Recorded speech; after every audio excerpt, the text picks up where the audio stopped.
Die haben es nicht gesagt, dass es so ist, aber ich weiss, ich bin Letzter. Die haben mir angerufen und mich gefragt, was mein Meisterplan sei. Wir sind am Morgen aufgestanden, haben auf die Karte geschaut und haben gesehen, wie der Louis nicht auf seiner Route weiterfährt.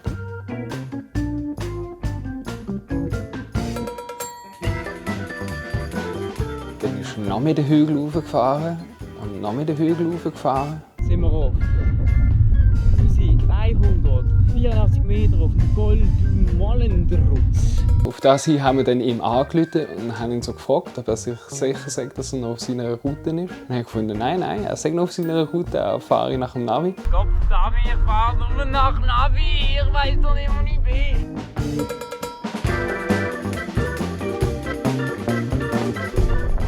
Wir waren auf dem nächsten Golf, dem Golden London.